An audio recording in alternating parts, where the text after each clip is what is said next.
a lot of people like to bring souvenirs home from the war. And I'm talking, Korean War, Vietnam War, all these Mm. conflicts. So, Grandpa Joe passed away and his daughter, and this wasn't a rare, this happened frequently. His daughter called us, or called the police and like, hey, cleaning out Joe's house, and I found a bunch of explosives, I think.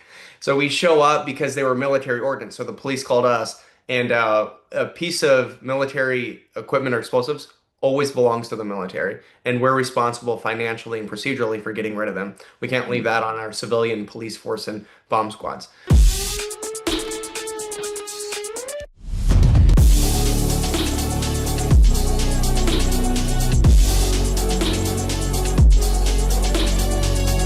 Welcome, everyone, to another episode of Wellness at the Speed of Light podcast. I'm your host, Dr. Stefano Sinacropi, and I am fired up as always. And I love it when we have guests that are passionate. This guy just oozes energy. This guy was out here diffusing bombs, doing all kinds of crazy stuff before he went down the path of, an anesthesiologist. He's currently an anesthesiology resident, and he's doing great stuff. I would encourage you to follow him on social media. I've been following him. I was just asking him kind of what his plans are because I think he's just going to be really big, on social going forward, and just look forward, to the future. But on that note, we're going to dive right in with Dr. Zachary Meade to discuss a whole host of issues. And again, because he's in a different point in his career than I was and comes from a completely different background, I love listening to perspectives of people where kind of the world is their oyster and they're just kind of getting out here and trying to figure out like how they want to use their medical degree and their background to make changes in the world. And this guy's making changes. So thanks so much for coming on the program today. Yeah, thanks for having me, man. I'm excited. The most logical question we can start with, and I know we've chatted about this, just previously, is how do you go from like diffusing bombs, right, to diffusing like, nightmares, like let's say as an anesthesiologist in the OR? Because to be honest with you, a lot of times, right, as an anesthesiologist, things are peachy until they're not. Just like us as surgeons, everything's great until it's not. And so tell us a little bit about kind of like the whole, I love this stuff. And honestly, that's not something I could do. I think I would just start sweating and just have a heart attack before I even get to the bomb. So tell us about that and just tell us how then that how do you see that like making you uniquely suited to do what you're doing now? Yeah, I actually said the same thing about medicine. I was 17.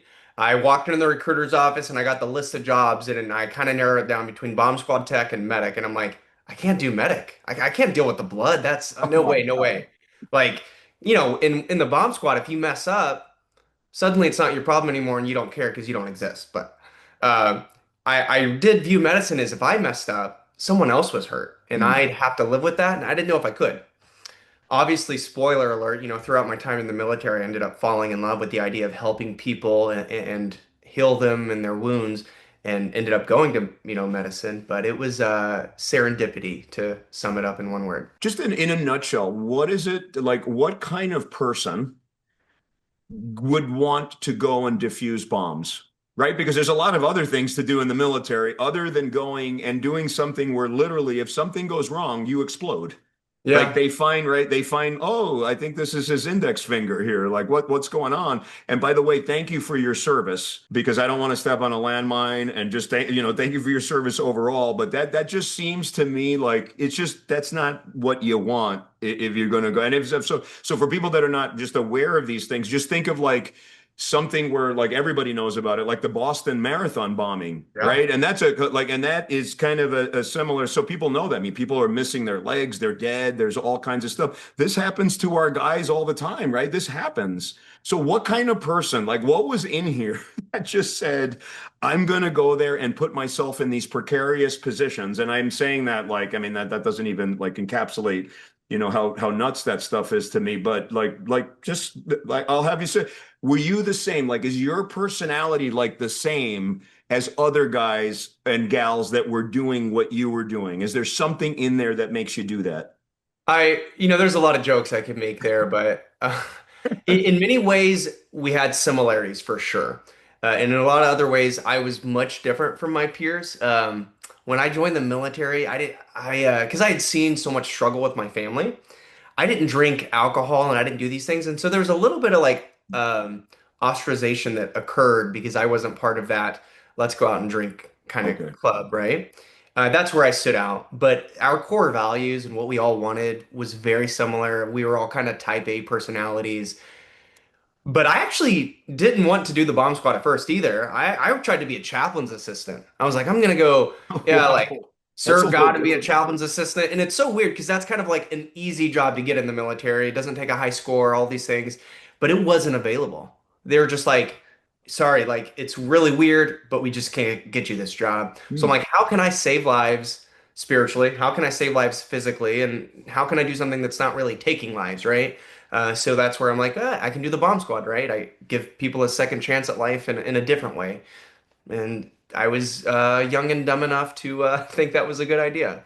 So there's Again, a little bit of ignorance. yeah, yeah. So you're coming from like a different perspective, like like Goggins would be like, yeah, let's go defuse the bombs. I'm gonna Yeah, defuse more bombs than anybody. Let's do it. Like, exactly. stay hard, all that, all that stuff. You're coming from a different aspect. I mean, you're like that. I wasn't expecting that from a bomb squad guy. You go into spirit. I'm very big into spirituality and all this other stuff and like the abundance of the universe and like just everybody just kind of feeling that and getting better. And I think that would have been a great, a great thing because spiritually, I mean, so many of these soldiers, and not just soldiers, but like our population is Yeah. completely broken.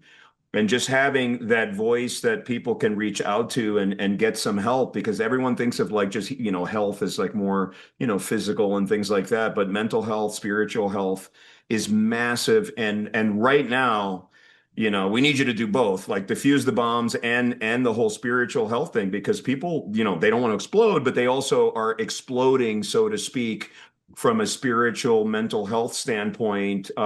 Let's not, I mean, we could do an entire episode about, PTSD, suicidal ideation, and just purposelessness in veterans because it is a huge, huge problem. I'm very passionate about it. I have Yeah. so many veterans in my own personal practice, whether it be spine surgeon or integrative health, and it's depressing to even, go down that route. So let's go back to the bombs because I like the whole bomb thing. Tell me, what was your what was the closest that you ever came? Like, I mean, two questions. One, what was the closest you ever came to? It didn't work out so well for you and your team. And then what was like your like give us like your best story about like something where you guys were able to go somewhere, diffuse something, save lives, something like that. Like what's your most memorable story before we go into the whole like medical thing? And I'm sure you have a lot of them, and it's a hard when I do these like random kind of questions, but just dive right in. So we were on a call and I was the junior guy on the team and my senior team leader was we were doing teams of two at this point and we had this 155 round. It was this giant projectile round that was an unexploded ordnance and it was really tight quarters where we were. We couldn't move it because if you move some of these things, sometimes they detonate and because of what was going on, we couldn't really move it. And he looked at me and he goes, "You want to do something cool?" And I'm like, "Yeah, I want to do something cool. Like, let's go."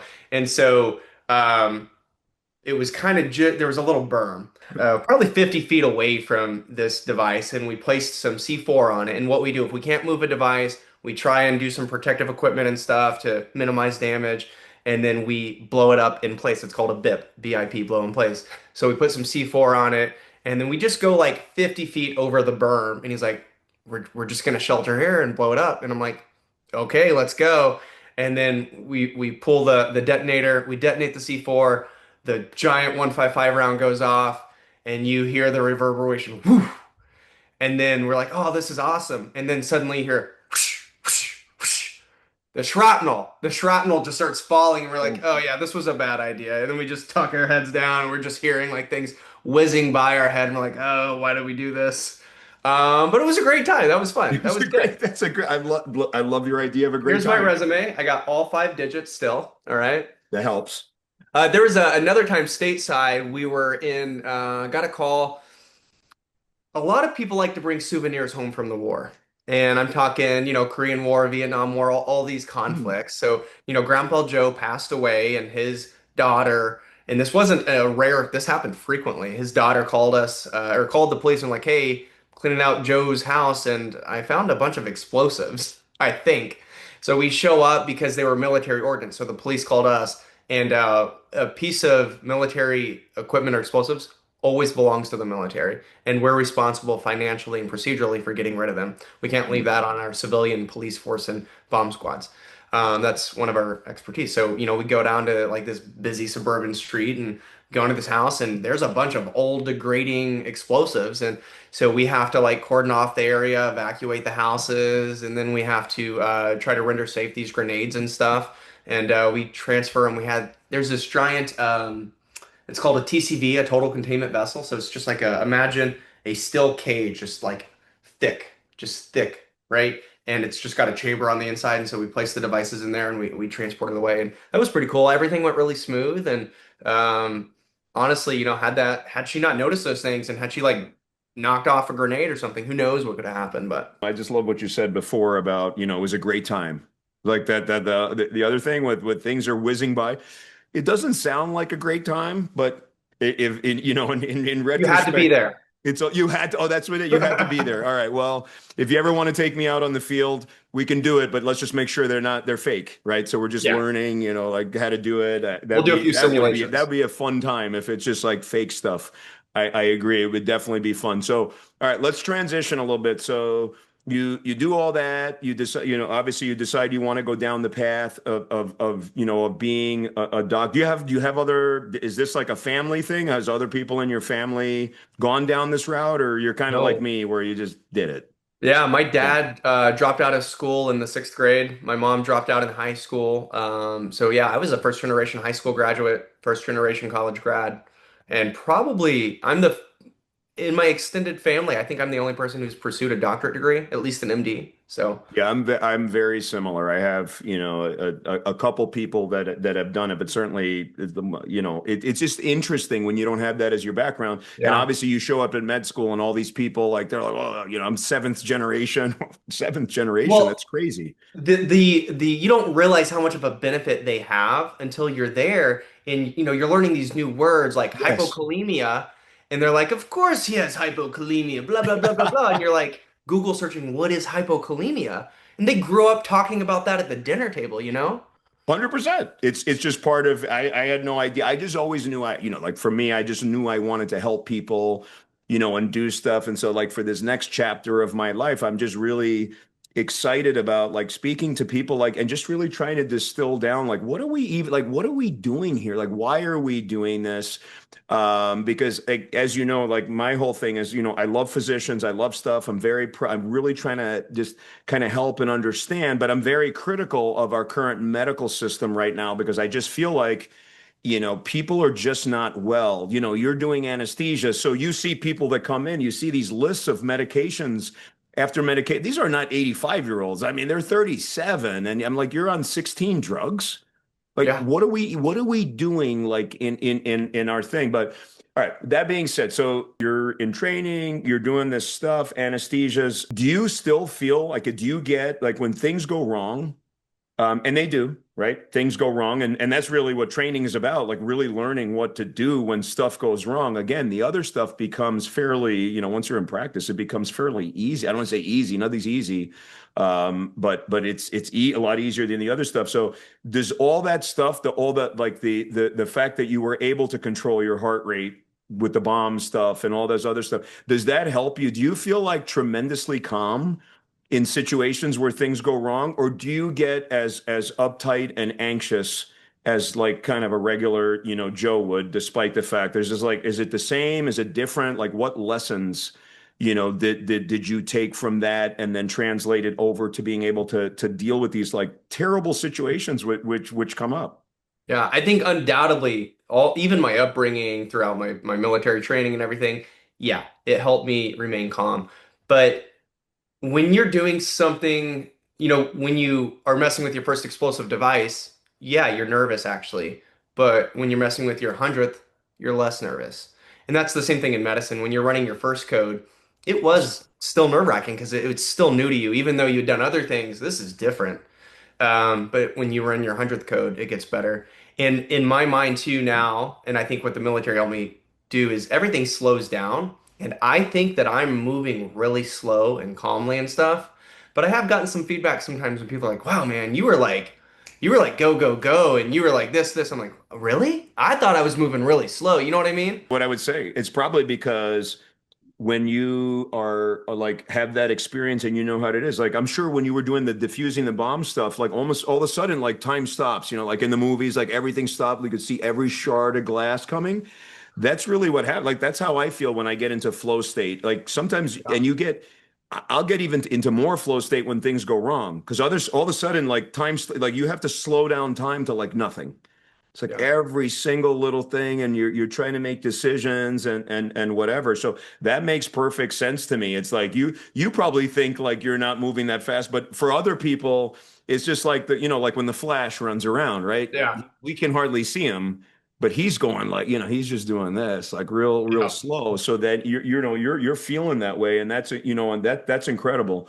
So you're a Pat Tillman scholar. If anyone out there doesn't know about Pat Tillman, take a moment and Google search And his this is name. the and this is exactly what I want to ask you because the story is incredible. So just tell us, like, give us a blurb about who Pat Tillman was, what happened to him, but then like kind of what he means to you personally, being a scholar, because they won't give that to. I mean, that's something that like you have to be embody everything that Pat Tillman scholarship is about. They don't just give it to like anybody. Yeah, they choose about 50 to 60 veterans a year, and this foundation is all about serving and living Pat Tillman's legacy. And Pat Tillman was, you can't really put him into words, but I'll try.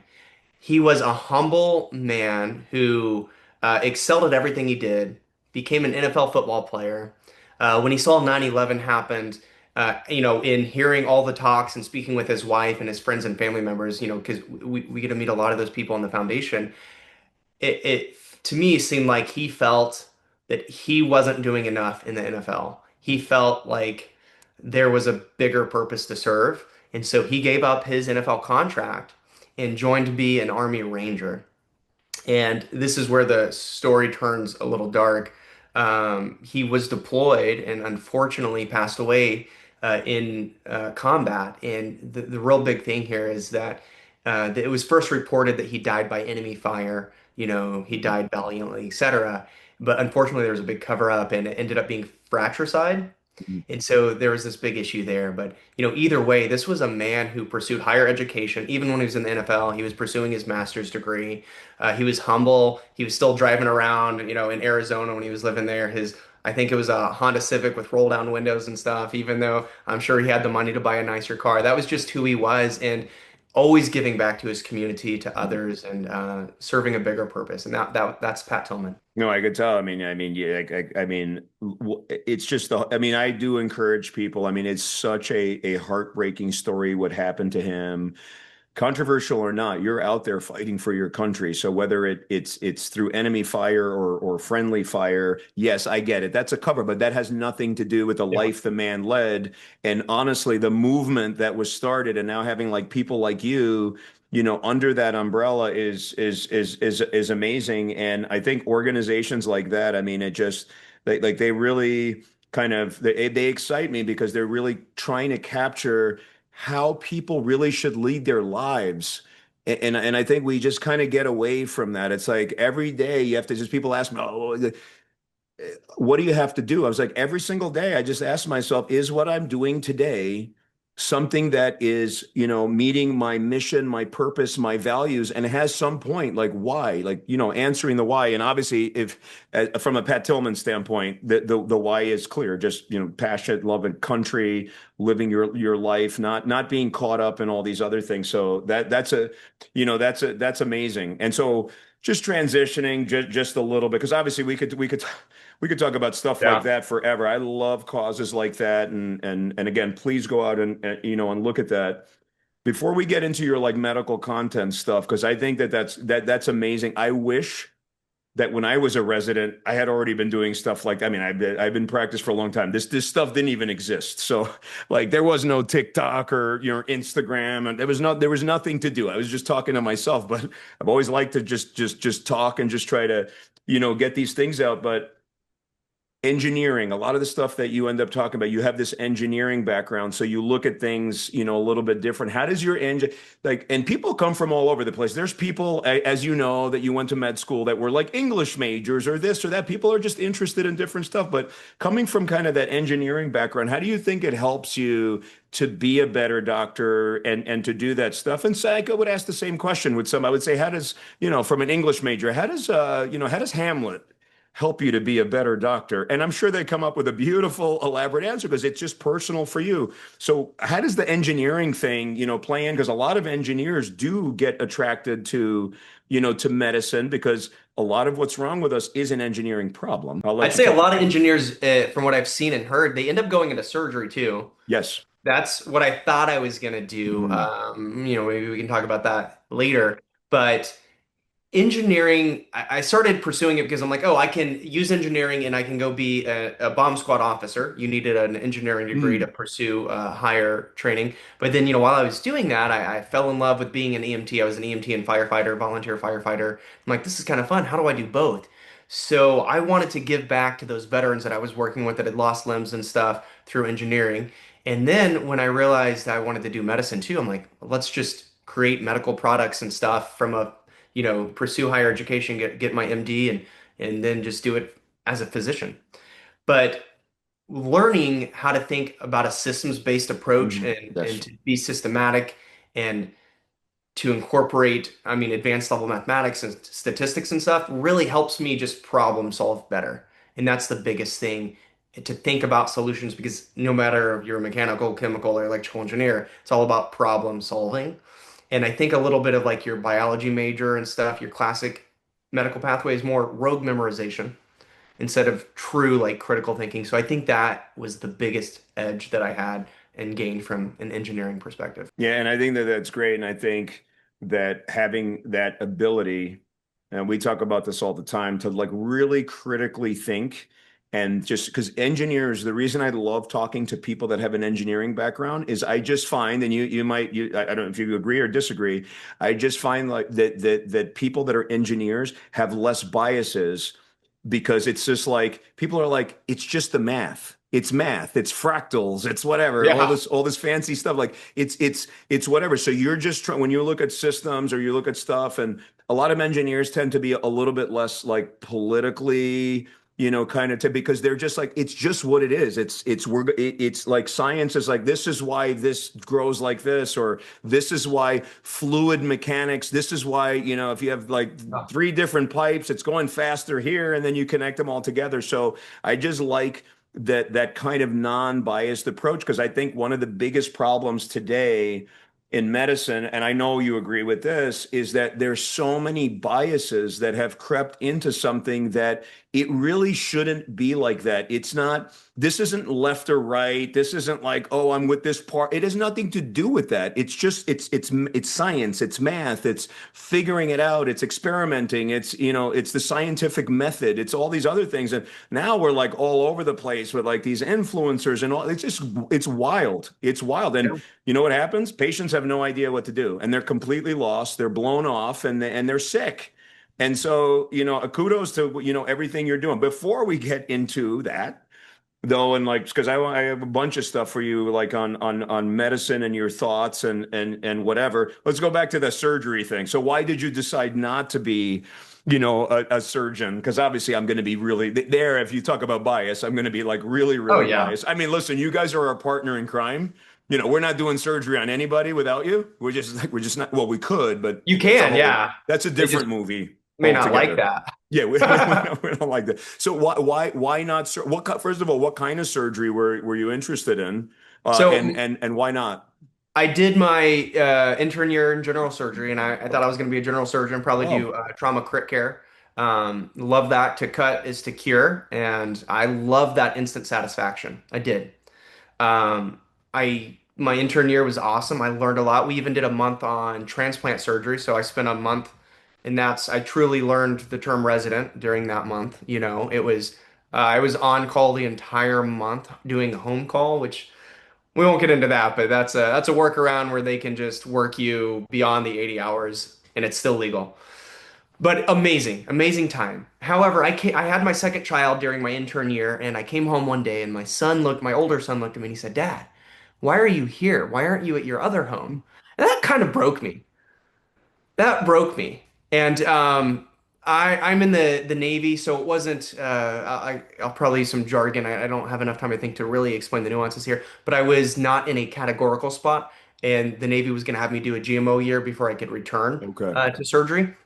And so I had this opportunity then where I wasn't locked in to finish surgery to reapply to something else. And I'm like, man, I think I love after spending that time in the military and realizing what that took from me and my family, I love my family more than I love my job. And how can I still help with surgery? How can I still help cure people Hmm. and get job satisfaction, but also spend more time with my family? And honestly, that's what led me to anesthesiology. Hands-on, it's still fast-paced. I'm still helping with surgery, but unfortunately, you guys at the end of our shift, we get to go home while you guys are still scrubbed in. So Yeah, and it's funny, and it's funny that you bring that up. I'm just like, sometimes I do have those thoughts. Like we're in the middle of like some intense thing, and like everyone gets to take a break. Like I can't, yeah, I'm not taking a break. nope, People are going out. They're like, like getting food. The scrub techs are coming in and out, and they're getting their lunches, and there's people coming in, anesthesists, trading places with the nurse anesthetists. yeah, That's going on the entire case. And I'm like, I'm just stuck here. I mean, I love it. Don't get me wrong. I love it. yeah, I'm in flow state, but I just sometimes you just notice you're like, well, I guess everyone else gets to do whatever they want to do. So it's tough. And I'm in a different part. I mean, I've done so many surgeries, done that and I continue doing it. It gets easier because I manage my schedule well. yeah, I'm doing a lot of like, a lot of media stuff now and travels and all kinds of stuff. But yes, there was a period of time of 10 years of my life where I can tell you like six things that happened during that time because I wasn't there. So yeah, somebody else, I think somebody was there that looked like me, but it wasn't me. So I think it's a good choice, and I think it's tough, and I'm actually surprised, to because I thought that the laws had changed now with the 80 hours where it was a hmm little bit more, entrenched because I've had other, docs that have trained like around when I trained and I came out and some people like it just chewed them up like they just got destroyed by the hours of residency. I mean, they're just destroyed and they're so bitter about it and they just want to go after it and they're just like this is what yeah, happened. They want to get their message out. But and then there's others that are like, no, if you don't do that, so again, like not going back to Goggins, it's just relevant, right? It's just like, no, if you yeah, don't do that's the only yeah, way we can train people. And so I think it's somewhere in between. I think, having people being catatonic where you can't even think, how much are you processing at that point? And to be quite honest, not safe at some point. Not everybody can live on 7 hours of sleep in a week. yeah, Okay, which I've done before, which is nuts. Okay, but yeah, my biology has always been a way that I can deal with that stuff. But I've seen people. I mean, I've seen people fall asleep in the elevator. hmm We're just going up the elevator and their eyes are closed. I'm like, we got to get off. Oh, okay, and it's pretty crazy. So that's just interesting. That's a whole other discussion yeah, because like trying to and the other thing that's interesting trying to explain to people that haven't gone through like a residency program or this and that or what you were doing on general cert it's really hard because the reference it's just hard even people that have done hard things and other things like, listen, you were in the military, you were doing stuff, I'm sure there were plenty of times you didn't sleep for a long time. It's yeah, very different because you're doing different tasks other than having a human being who if one obviously you do but it's just different because you're yeah, directly tied to that one thing. It's different. You're not like part of a squad or it's just a different thing. So maybe for another time we could discuss because it would take me like hours just to even talk about like what I think about it and get in there. All right. So like really interesting stuff, and I think you're making a good decision. And by the way, we need you anesthesiologists. So hopefully I'm getting some good points with my colleagues because they're always they're great people. All right. What got you interested in getting the word out? Like what did you just say, well, I have all these things to like, I just want to get all these things off my chest and is it because you want to help more people? Is it because you like are using it to organize your own thoughts? Is it because you're really super irritated about what you see on the stuff on social media? Like as physicians, some of the stuff is wild It's that people are lethal. saying. It's literally crazy stuff. Yeah. So that cutting through the noise, I love what you do on your socials. Like you're trying to like, and that is literally like that's my mantra. I'm like, yes, do I skirt the edges? Do I do a lot of alternative medicine? But it's all like based on like very well researched and usually safe, really safe things. So Yes. what got you fired up? Like one night where you're like, I'm just going on TikTok. That's it. I'm just doing it.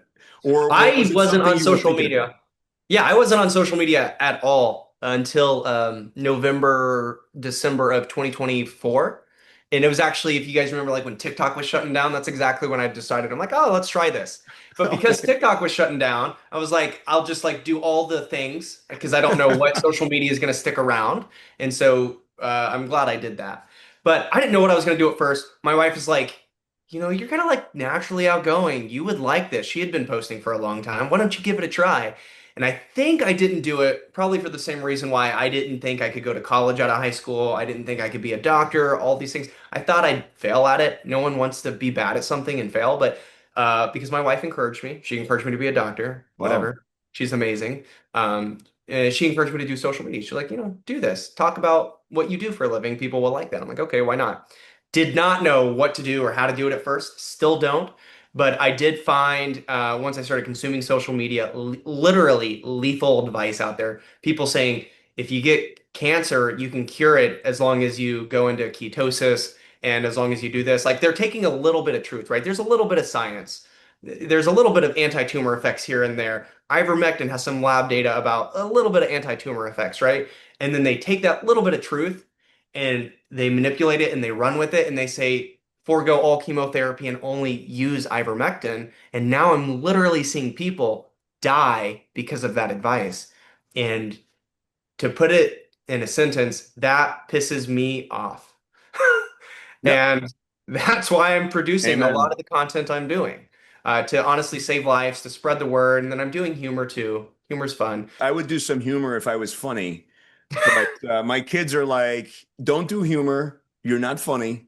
Stop doing that. Don't do that." I try to tell jokes and stuff. We were on vacation. They're like, "You're just not a fun. You don't never do that. Never do. Maybe you should Never, never, embrace like never." the dry humor. I'm really bad at humor kind of perspective and Oh go yeah, with yeah. that. That's Like, the only angle I could possibly take is just being like sarcastic or dry, and people just laugh, or just having just people plain old just laugh at me in general, and I'll just chime in. I'm like, "Ha, yeah, this is great. Let's. I'm happy to be, the reason for the laughter in the room." I could not agree with you more, and you hit it right on. It is so important. So many issues come up. Number one, people need to go to experts, and not just experts that are not shilling something.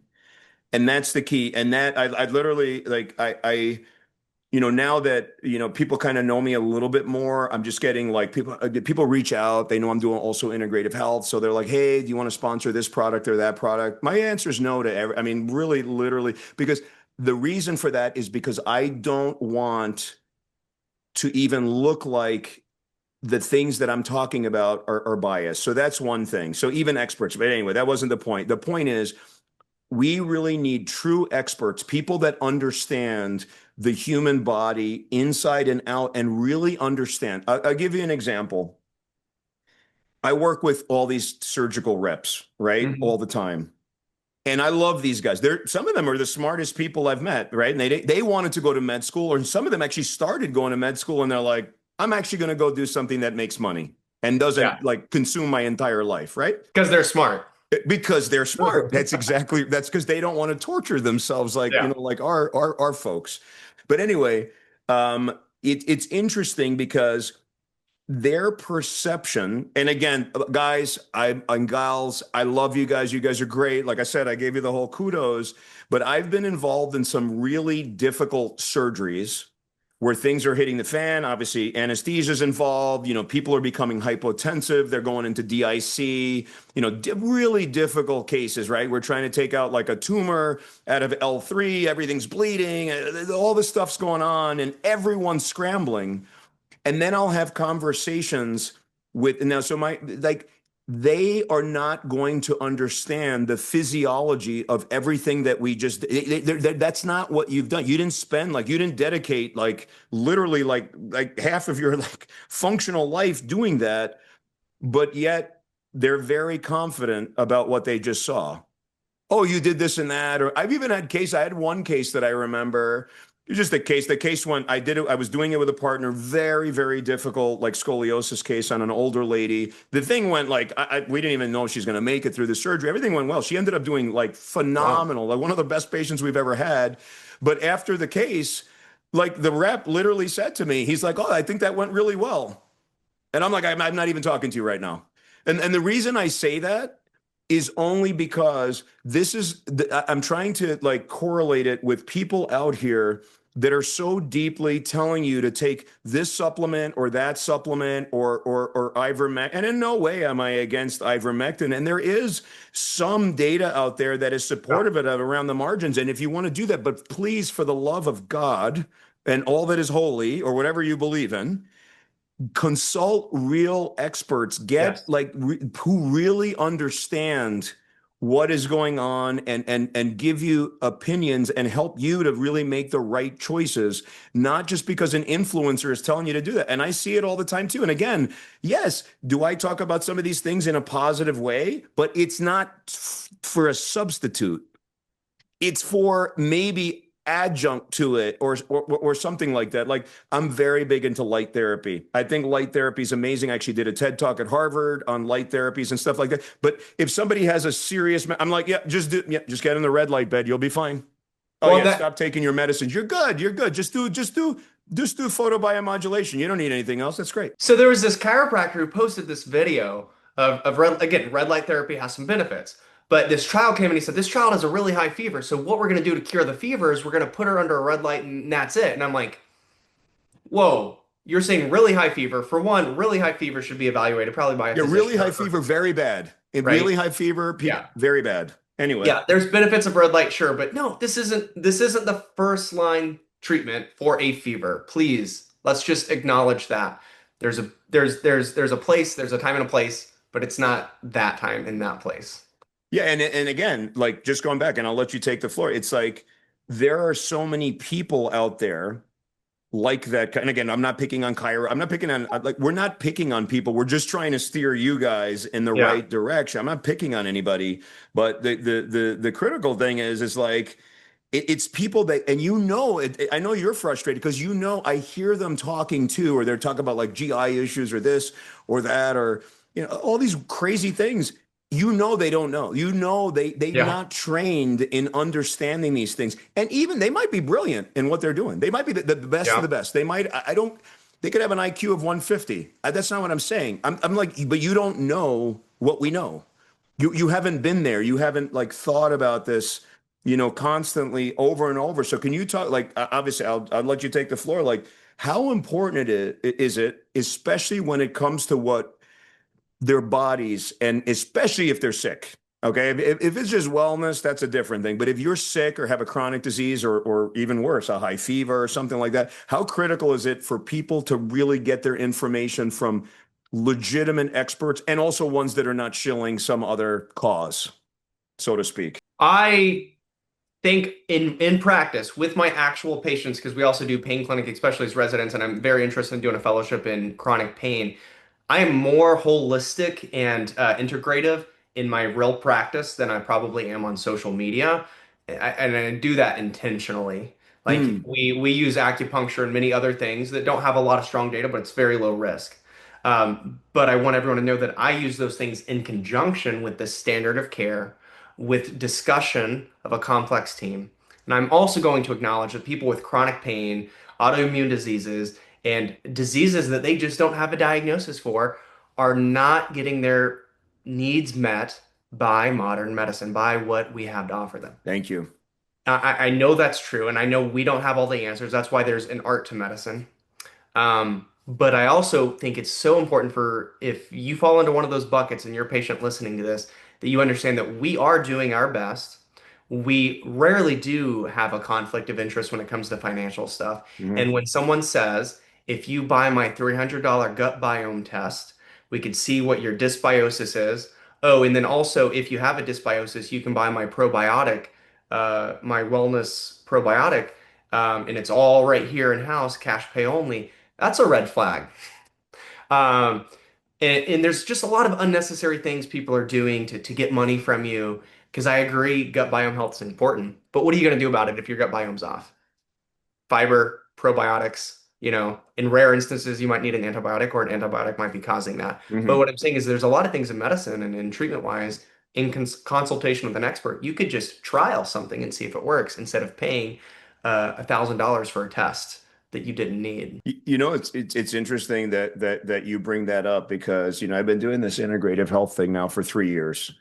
And so originally we were just doing it. I was like, hey, let's take care of athletes and stuff. I was just very, very interested in a lot of these, like in the biohacking modalities, because I do a lot of it like just personally. So just kind of after I got into it, then I went down that road. But my practice has completely morphed into treating like people that are sick. And a couple things that I noticed. One, you nailed it. We absolutely modern medicine, Western medicine has so much to offer for people, and it's very important and has saved millions of lives. I always start that way, especially when I'm talking about like integrative stuff. On the flip side, though, like you said, many physicians are real, and this is why it's awesome to have you on, and I love everything you're saying because many physicians do not understand that there's so many things outside of the mainstream, which actually should be in the mainstream. That's a whole other discussion, but outside of the mainstream, which can help. Especially like as an adjunct, like treatment for all of, these different things.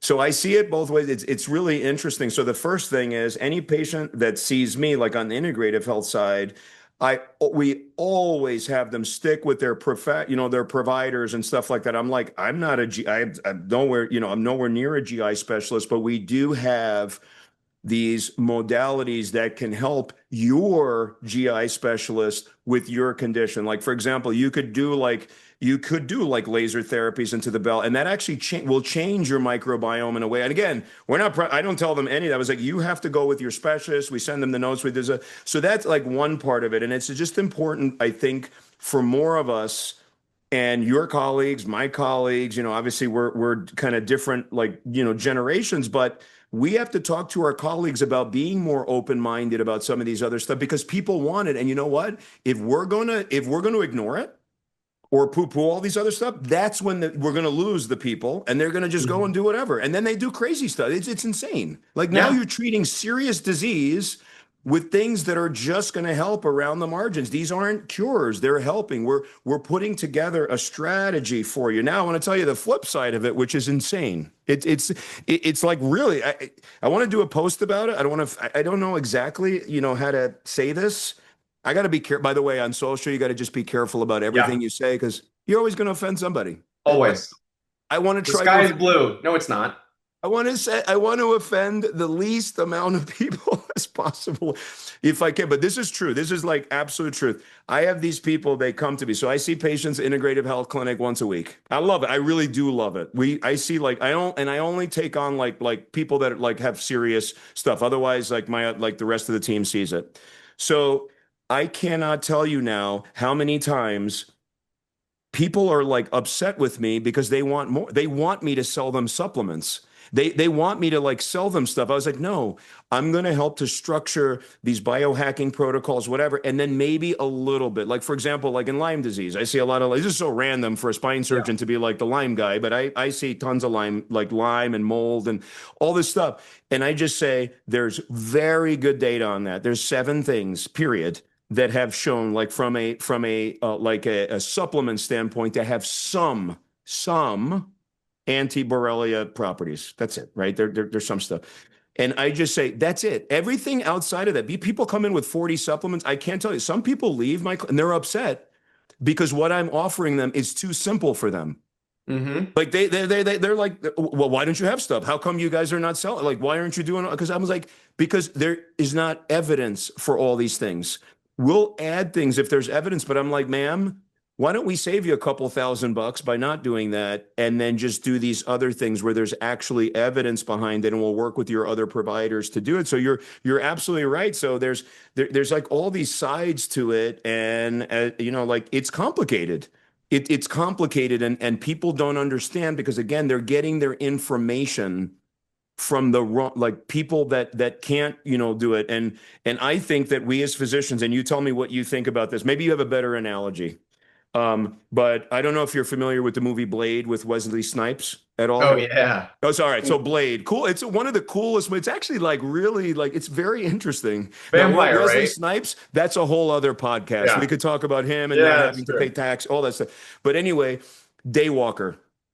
And I think that as physicians, we really need to become, if we're not daywalkers, we can't, we're going to lose the trust. We could be as experts as we want, anesthesiologists, I'm a spine surgeon. We could be like amazing, but when people are asking us these other things, if we're like, no, that does nothing, that doesn't work.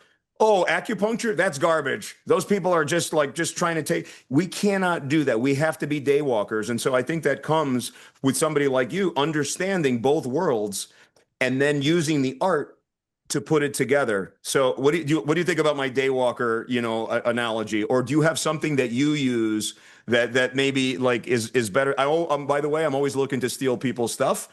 I will credit you for it if you come up with some cool stuff. I'm not going to go like on the internet and say, "Hey, I just came up with this amazing," go ahead. I agree 100% with everything you say. And one reason on social media why I'm more dichotomous and more like, let's just stick with the evidence. I found too in practice, and this isn't, I'm not saying people are dumb, although I had a commander one time tell me that 70% of the population was below average. I found some truth to that. It's neither here nor there. And I don't know if it's because they're actually, I'm going to defend you guys for a second because I would say the same thing. I would say like 70% of people, like we have conversations. I'm like, I'm not sure if we're all here. I don't Yeah. understand, but I'm not sure if it's literally like, I don't know if it's an intelligent thing or they're so biased that they cannot hear three words that you're trying to, say, but keep going. No, Sorry. I just, absolutely. So I really try and keep things simple. And this comes from surgery. I know this has happened to you because I know it's happened to me. You tell a patient, don't take X drug and don't eat after midnight. You give them two simple instructions and they show up and they go, I had breakfast this morning and I took 2 doses of my losartan. And you're like, what? like, What? I, we sent you an email. We left you a voicemail. So what happened? And you just really have to keep things simple. And so that's one reason why I keep things simple on social media. But in real life, when you have 30 minutes with a patient, you can be nuanced. And I think it's just so important to know what's low risk, um, potential benefit, low risk, high benefit, high risk, low benefit, right? And it's getting a good combination of those things. And if they understand that, I'm okay with them trying anything, even if it's high risk, low benefit, but they're suffering. yes, It 100%. might be worth accepting the risk. I had a patient, and I'm a resident, so I can't overspeak my bounds. So I always know when my attending disagrees, I say, yes, sir. Mm. And I move on. I know my place. But we had a patient and I disagreed on, and I thought this patient had a spontaneous dural leak. I don't know if you're familiar with the data. We're getting more data on it. It's not as recognized. And I was at Stanford, and there's a anesthesiologist there that kind of really specializes in doing like epidural blood patches and stuff for Hmm. spontaneous dural Yes. leaks. But your average anesthesiologist is like, well, he hasn't had a neuraxial procedure. We didn't do a spinal on him. Didn't get an epidural. Like, how would an epidural blood patch help? Blah, blah, blah. And I'm like, yeah, I get it. But all of his symptoms and everything he's telling me, Yes. this Yes. is a dural leak. And I think we should try a therapeutic and diagnostic epidural blood patch. And my attending's like, no, not yet. Got it. Okay, whatever. Well, a week later, after this guy had been suffering for, went through all the tests, all the things, tried all the different things, they finally did an epidural blood patch on him. And then they texted me later, like, hey, he got a lot better after the blood patch. Nice job, by the way. Right? Nice job. And of course I backed off knowing my place as a resident, but that made me feel really good. I'm like, we should really consider things and sometimes take a higher risk approach to something because this person was suffering. you've probably dealt with these, and if anyone out there has ever had a post-oral puncture headache, it usually happens after labor. It's debilitating. No, well, listen, I mean, not going there. I could talk about dural leaks all day. As a Yeah. spine surgeon, we know all about dural leaks. Most of my partners are neurosurgeons in our practice, and obviously, you could get leaks in the brain, you can get leaks anywhere in the spine, but these Yeah. spontaneous ones are crazy. Those people are blown off like Hmm. crazy. That is a whole group. We get quite a bit of that. Usually, they'll see my neurosurgical, colleagues like for potential, propose, and you start doing all the myelograms. A myelogram is a Yeah. test for those of you that don't know. You inject a dye, basically in the fluid that surrounds the spinal cord, and you see if there's a hole that you spring. Sometimes you see it, sometimes you don't. Sometimes it's just kind of more about getting that. But anyway, yeah, dural leaks are brutal. When people have those, I mean, photophobia, they're dizzy, they're walking around, they're Hmm. miserable. It's one of the it's really bad. We have to lay you flat for a while, especially if it happens during surgery. Even if you repair it, a lot of times you'll just have to be flat on your back. But you're absolutely right.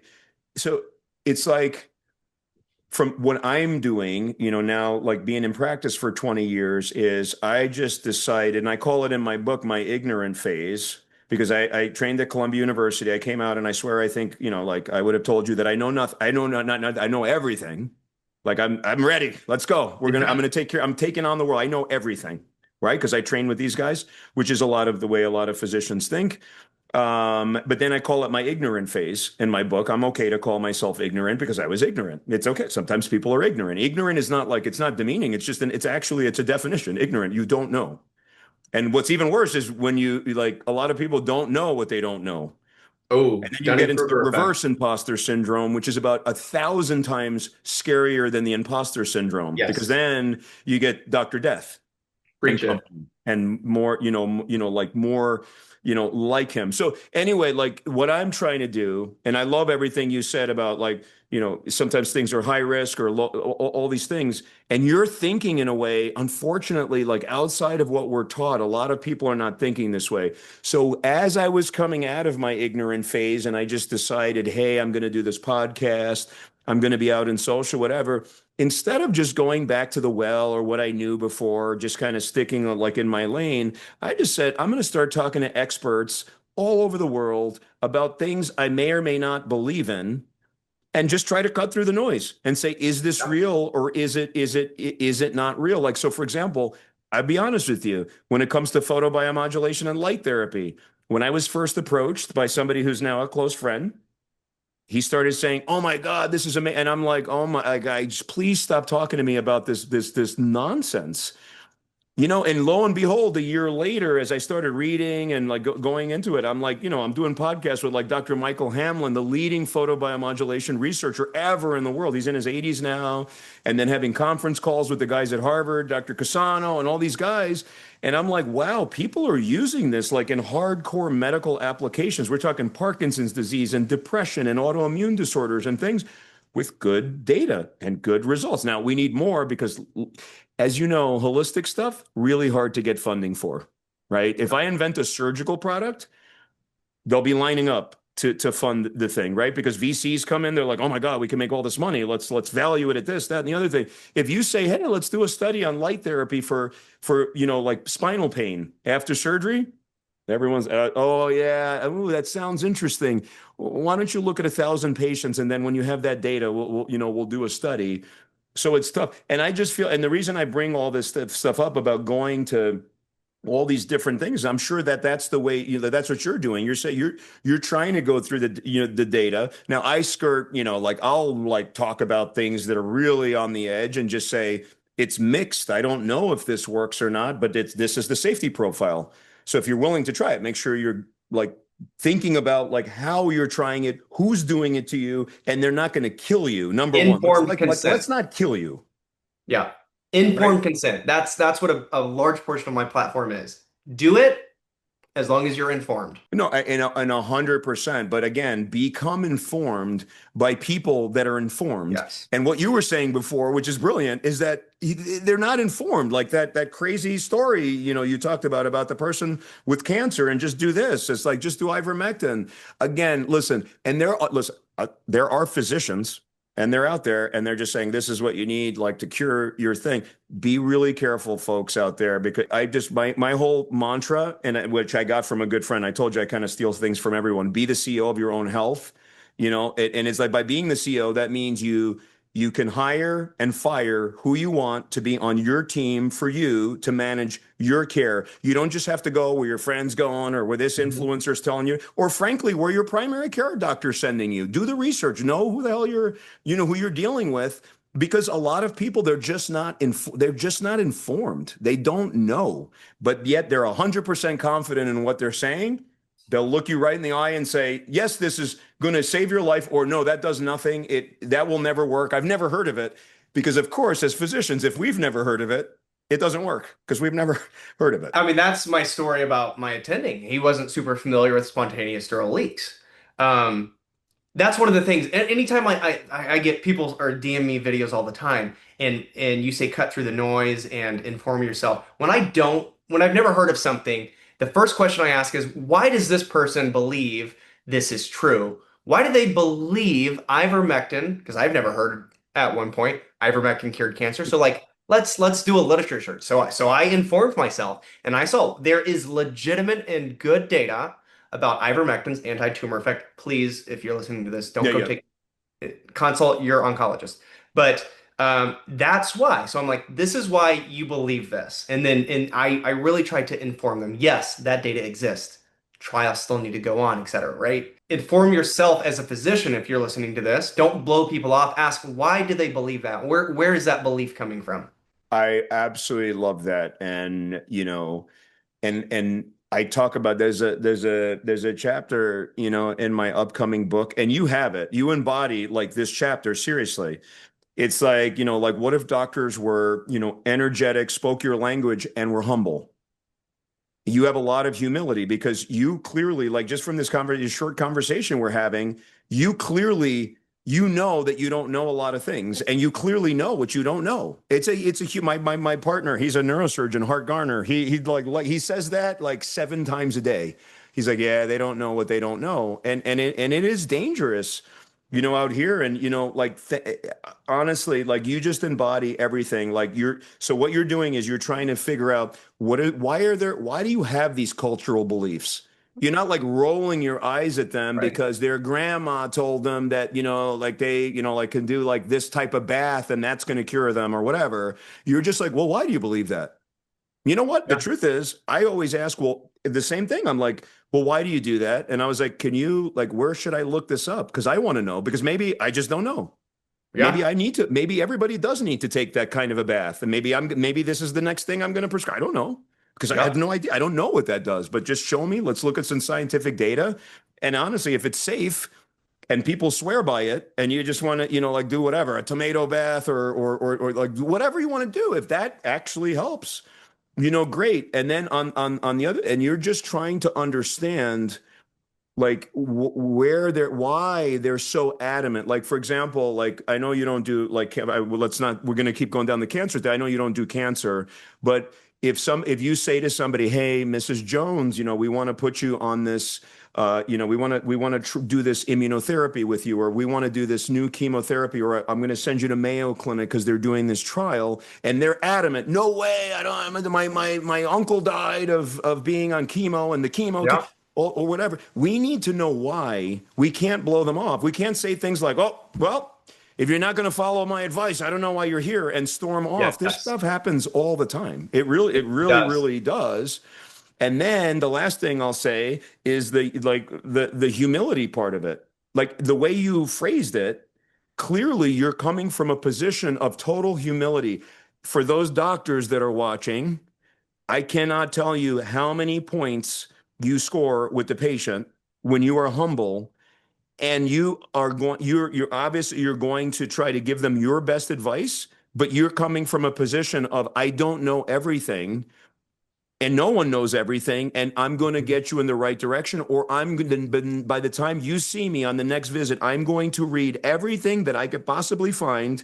It's easier with AI now, by the way, because it could just Yeah. summarize it for us, so we don't have to like go to the library and ask the librarian to find all books, but summarize everything about this thing, and then we can have a conversation and be on the same page because now we're speaking the patient's language. So that's everything I got Mhm. from what you were saying. And I think if you approach every day and every encounter with what can I as a physician learn from this patient, you're going to be a better physician. We're not Yeah. trying to preach to people or tell physicians what to do, Right. but we do have a problem, and the number one complaint that I get both as a spine surgeon and an integrative health specialist, nobody is listening to me. Yeah. I got blown off. I've had people eye rolling. You could tell the person, the doc is like all they're thinking about is how can I end this conversation and get out of the room.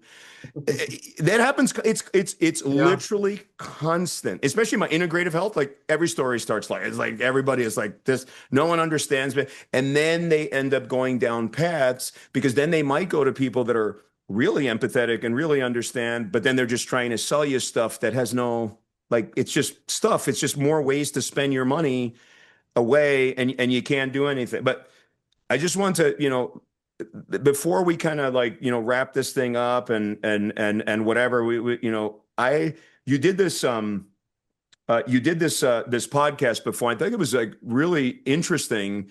You talked about how much as like doctor influencers we can learn from the comments, Oh, yeah. like down below. Can you talk about that a little bit? Like what are things that you learn from the comment? I love comments. Like in fact, like I want to do like just little 10-minute things where I just go through the comments and answer them all video and then just kind of like send them all back for them to do whatever they like social media folks to do whatever they want Yeah. with it. But tell me what you've learned and what you meant by that.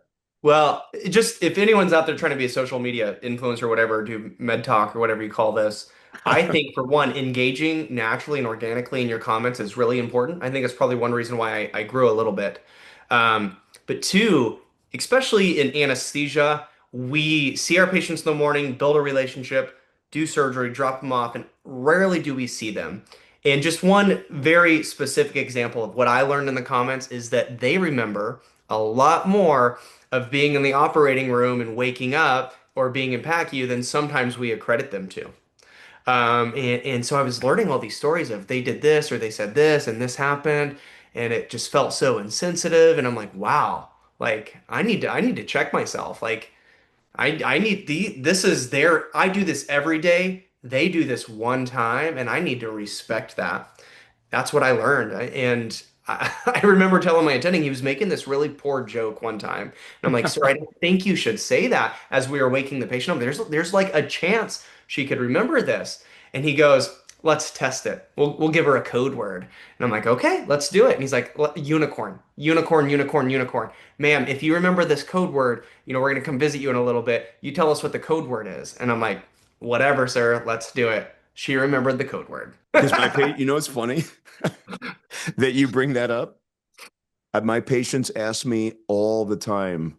Some of them are terrified. They're like, "Will I wake up in surgery?" And I always Yeah. just put, I was like, "Not if they know." I was like, I've never had a patient come back and say they remember. Like, I literally have never had anybody, and I've done like a Yeah. lot of surgery. I haven't.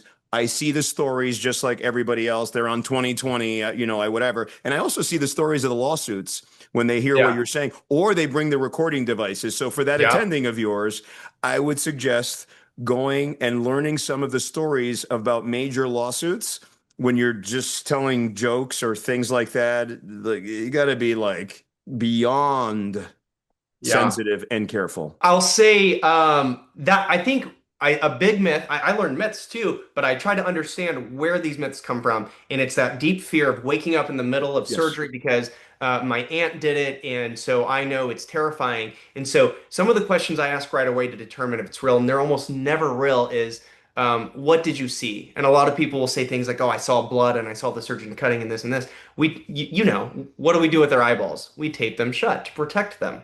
Yes. So immediately I know, okay, so that wasn't a real thing. It could have been a dream. But I have to respect that perspective. And then the other thing is it was real, but it was a colonoscopy. Okay. That's actually very common. It was something where they were doing sedation That and they makes weren't way more admitted. sense. Yes. But the anesthesiologist, I don't think, did a good enough job giving them informed consent and saying, you will remember this, or you may have some memories from it. So, The funny, like about the jokes and stuff like that, obviously, like the dark humor stuff yeah. is so common in the military. I mean, my friends that are military guys, they talk, they say some stuff that is whatever. And like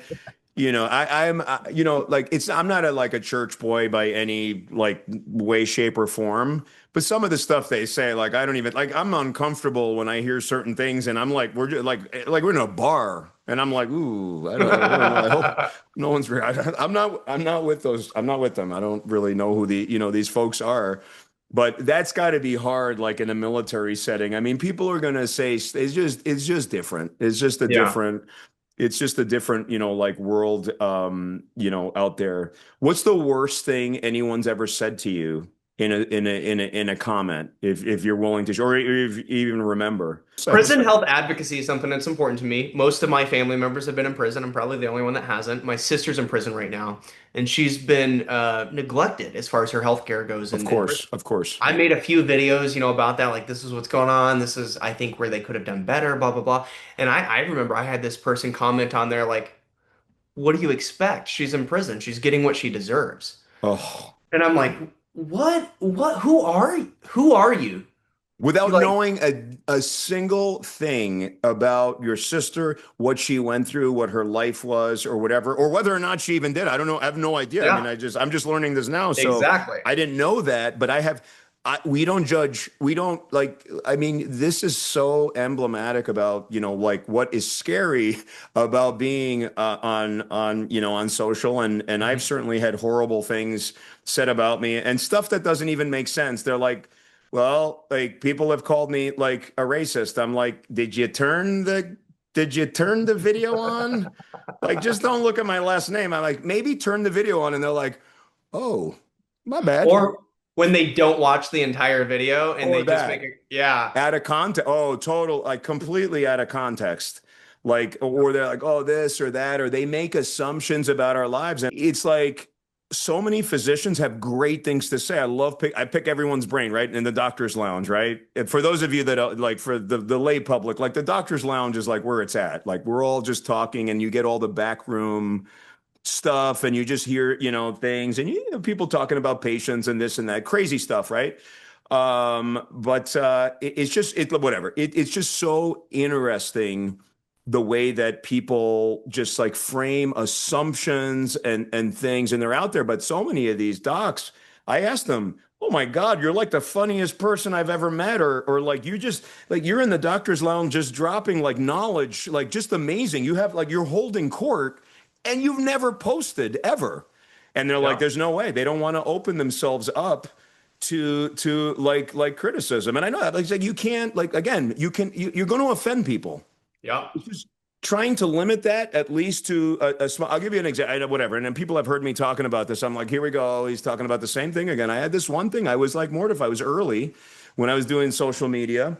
And I cannot explain to you how much I love pain management stuff. We could do an entire thing on pain management. Oh, let's And do so it. I'm always looking at ways to add, and I have really amazing pain management colleagues. We do all this stuff, but a lot of that's based on, medications and invasive procedures and things like, which is great. There's a place for everything.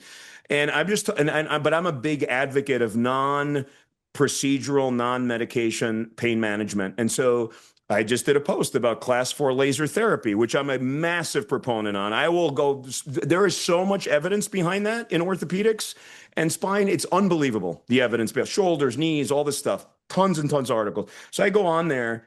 I don't know how this happened.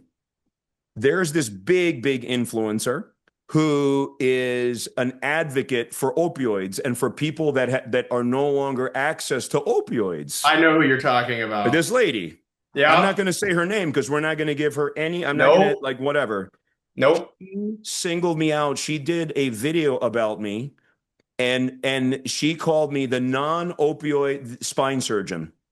And then there was this whole thing going on, and all her people were coming on. People were making videos about me. It was crazy. And they're I all had like, the oh, this. same experience with the same person. She's made 4 videos about me.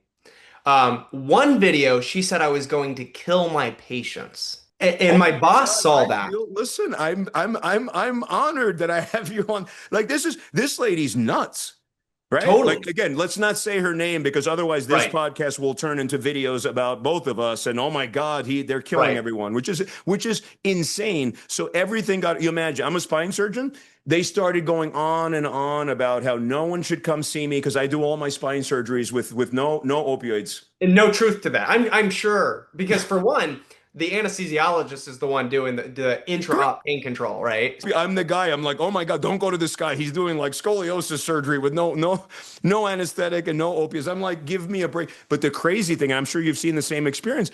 Then I had all these people doing like her people were doing Yeah. videos about me because they were popping up. First of all, they were butchering my name and they had no idea. They had no idea what to do. Some were higher than a kite, man.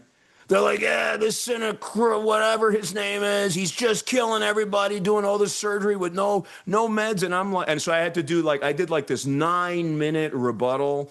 I had like some really interesting like physicians that are like were like that like are in the political sphere came and they defended me. Yeah. They're like, this is Well, this is crazy. there's an angle to this, and at the end of every video she made about me, it ended with, and this is why you need to donate to X, Y, and Z. I don't Obviously. know if you noticed that. Probably check the captions. It's a fundraising technique, and it's ironic because I'm sure I use opioids on my patients every day because Of there's course, every oftentimes day. a place for it. Yeah, and there's a place for it. That doesn't mean we're not going to look at other treatments. Yes. Instead, like when I'm talking about Yes. like laser therapies and oxygen therapies and stuff that can help, Yep. right? Like can help around the margins, can help reduce opioid. I was just talking about reducing Right. the need for opioids. But not only that, that organization, whatever that is, they should be thrilled when I'm talking about it because there are a lot of people that are being cut off Hmm. because of their behaviors and their farm, whatever. We don't get into it. I don't want to start getting Yes. into her ire again, but they should be like, wow. And this guy actually like is pushing technologies he really believes in Yeah. that are very cheap technologies that can help them. And people want to not be addicted on opioids. So if I Yeah. have a severe like shoulder pain and I get laser therapy and I could reduce my pain by 40%, why on God's earth are people getting upset by that? Are we healers? Yeah. This is like what we do. So it is crazy. So what is your law? And I know we started this before we even started the show. Yeah. So okay, so you're out here. You've got a great message. You're humble. You're educated. You go like you're using the science as the thing. Where is this going for you? Is this like, is there a book coming? Are you like, do you want to like go on talk shows and do this? Do you want your own talk show? Like, where are we going with this? Because I always ask the doctors, because we need people like you out here educating the public so that they're not like in this crazy lost limbo place that they are. It's going to go as far as the good Lord lets me take it. That's the ultimate answer. I might have some internal reservations about hoping it goes somewhere like Dr. Oz, right? I don't know, probably not. But what I do know is I want to keep it as part of my professional portfolio, as part of my professional life.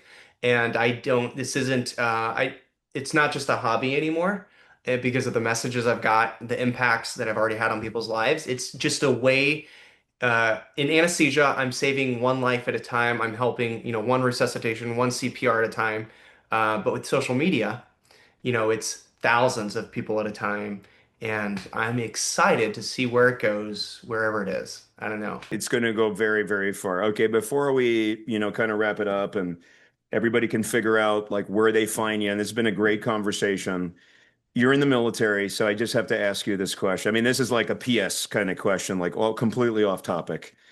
What's this deal? What's the deal with all these military guys coming out and starting to support this theory that there's aliens among us and flying around? I gotta know. I like if you have an insight, right? You're in the Navy, you're doing this stuff. I need Yeah, to know, yeah. like, I just need to know, like, are we at a situation where I need to start prepping? Do I have to become a prepper with my family, or is this just people believing like stuff they want to believe? Let us. educate us, please. So to be very blunt with you, is I don't have probably any more information than you have. I can say I did have a friend recently that was on the International Space Station that I know personally, who just came back, and I am not aware of any specific alien activity. Is it a possibility? Absolutely. I don't know where I stand though. I appreciate that. I mean, that's the same answer I would give if somebody asked me. I'm like, what are you asking me for? I don't know. I mean, I don't know anything. I have not, I have no, I just thought maybe you had some classified information and you were doing that as like, Well, you now know, that you like on the mention it, I do have side. some top secret information that I'm going to go ahead and just tell you on this podcast real quick. Let me, no. Yeah, just throw it out there. Well, not, Yeah, you yeah. know, stuff that, well, now that people, you know, now that some of your colleagues are coming out and going on these shows and going on Rogan and like still all this stuff, I'm like, Well, what's going on? Like, what is happening here with what I this actually alien stuff? foresee impact, how that is going to impact me actually, and I already see it coming down the pipeline, is there may be a time in the not too far future where I can't do social media. Really? Or if I'm doing it, everything that I post may have to get vetted in a certain way.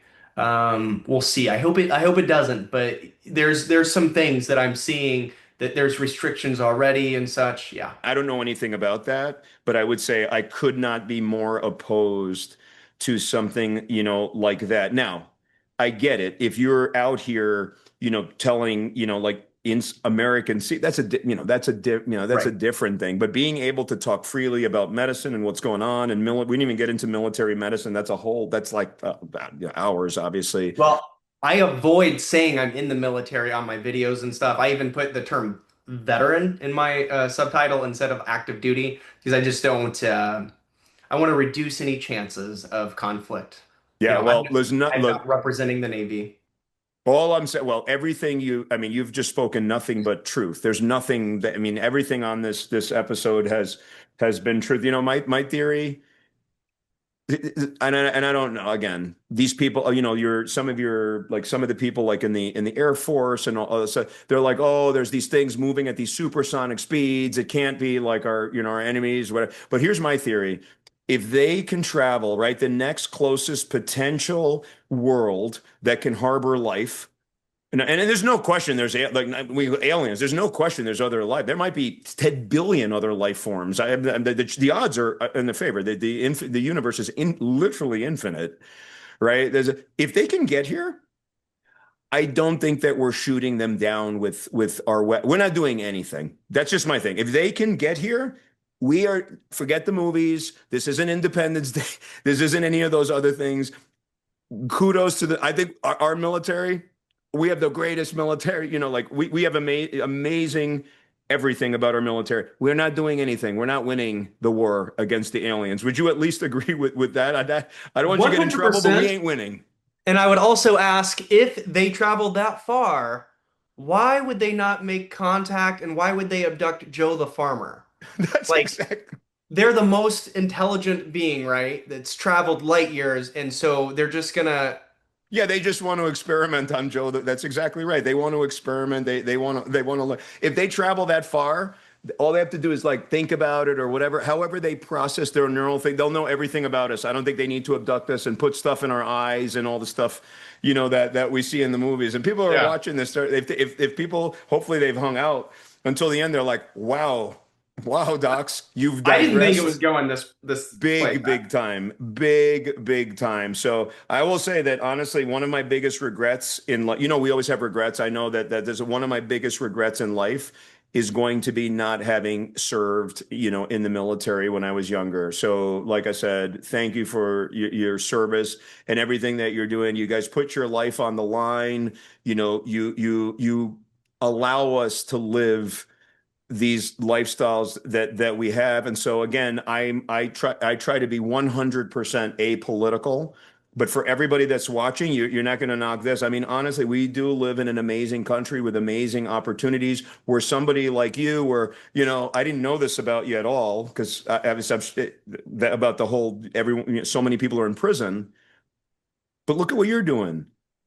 Yeah. Even though maybe you didn't believe in yourself. That's my whole story. I certainly, I mean, I believe myself in a way, but I've had imposter syndrome the whole way, along. I'm like, how did I even get here? But what an amazing country we live in. And a big Yeah. part of it is people like you and other people that have served, this country to allow us the opportunity to sit down and have podcasts like this. And for now, anyway, speak freely and candidly about whatever we, like we want. Yeah. Because in other places, when you speak freely and candidly, sometimes it's the last speech that you'll ever make. Exactly. Yeah. And it's just true. It's just the truth. So we'll end it there. We'll end it there. And we'll see if some people put in the comments if they want our next show to be just all about aliens and extraterrestrial life and kind of what we're going to do about all that. That'd be We're really gonna be the cool. next meme. So let us know, let the audience know where can they find you if they want to, learn more. Obviously, I follow you on TikTok and all your channels. It's just great stuff, people. So he's going to tell you where you can find him and how you connect with him, and he answers all his own stuff, which is rare. Yeah, I do. I don't have the time for it, but Facebook, Instagram, TikTok, Dr. Zach MD or Zachary Meade. You should search my name. You can find either. I'm on LinkedIn as well. And then that one's boring though. Who likes LinkedIn? And the YouTube channel is The White Coat Couple. Me and my wife both post on our YouTube channel. So That's fantastic. Honestly, this has been great. Hopefully, we can help, to push your message and get people watching your channel and following you. And I'm like really excited to see, where your career takes you. I'd love to do some other stuff with you in the yeah, in the future. So on that note, everyone, thanks so much for watching another episode of Wellness at the Speed of Light podcast. Hopefully you got, so much information about cutting through the noise and why we vibe so much because this is what we want you folks to do. You just have to do the research. And I mean, like, really deeply research it and find out what is the motive for why people are trying to push you in one direction or the other, because it's not always above board. We'll see you guys on the next episode. It's been a pleasure having Dr. Meade on the program today. And what a great episode. Thanks so much for coming on the show. thanks for having me.